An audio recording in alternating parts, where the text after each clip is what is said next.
Sharp corners, Nerf guns that shoot your eye out, please, get over it. Today's kids don't know the pain from the days when we had real hardcore toys. I'm Lubu, and today I'm gonna bring you the top 10 hardcore toys. Number 10, the Tonka Truck Industrial Waste Container with real toxic goop. This toy was known throughout the world as the Sandcastle Killer. This thing came with these badass canisters of actual synthetic waste. It was the hottest toy of 1981, both in terms of, fun and radiation poisoning. This toy was pulled from the market after just a couple measly chemical burns from some kids who decided to eat the stuff. Nobody really knows why, but it's probably because of Tonka's decision to make the stuff taste and smell like raw cookie dough. Which is also a bad thing for you because of the eggs. Number 9 is the Easy Bake Oven. You know this one. We all had one growing up. Hey kids, why should parents be the only ones with a machine that can set fire to your house? Easy Bake Ovens brought searing pain to kids' bedrooms in just the right size for burn blasting your tiny fingerprints to oblivion. The only way this toy could be more hardcore was if it was large enough for Sally to put her dumb head in and wait for nap time. Number 8 is the Gebruderbing Jungkind Aufregung Unterseite, which we all had. Nobody makes cooler toys than those ultra-hardcore Germans, whose engineering made the Jungkind Aufregung Unterseite the #1 military base toy for kids. Interrogation rooms with working car battery shackers, yeah. Shards of glass with optional lemon juice add-on, ouch. This toy was made for kids with iron lungs and steel character. Not available in the US, Germany, or anywhere else in the civilized fucking world. Number 7 is Nickelodeon's Tub O' Mercury. That's it, it's just a tub full of mercury. After the success of GAC, Nickelodeon upped the ante a bit too high by giving kids a bucket full of thermometer juice for them to screw around with.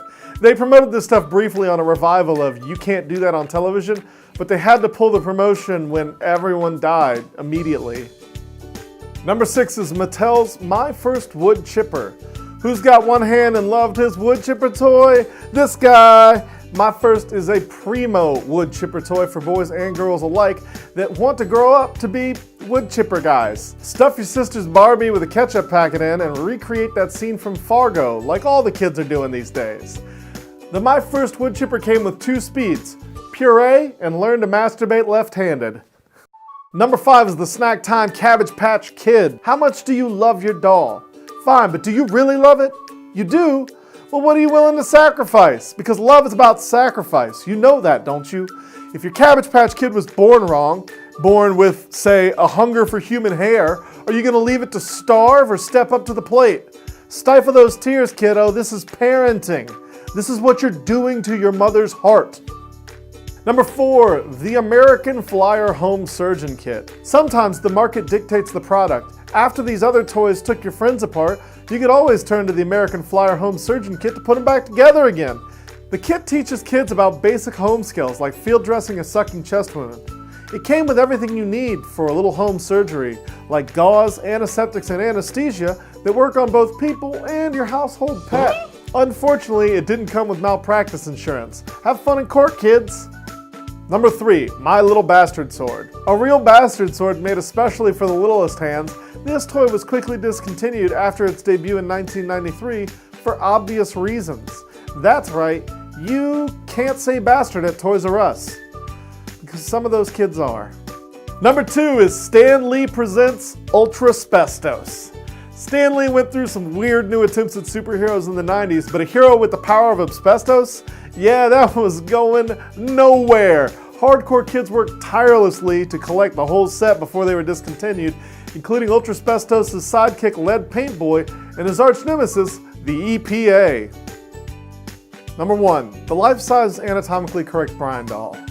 Look, I'm gonna level with y'all. I realize that this was certainly a mistake to sign off on this toy, and parents have reminded me of that over and over again throughout the years. But I still believe that the creators of this doll, this anatomically correct me, had their hearts in the right place. It was supposed to be educational. The money was good. I mean, they seemed like they knew what they were doing. If you have one of these, please destroy it immediately. Please. And do it with fire. Don't take pictures of the doll doing inappropriate things. It is really fucking with my life still. And don't feed it after midnight. Oh God, don't feed it after midnight. All right, that is it for the most hardcore toys in history top 10. Don't forget to like and subscribe to the video for more Rock Punch top 10s. I am Lubu. Please leave a comment below to remind us of your favorite hardcore toys and what body part you had to get amputated because of it.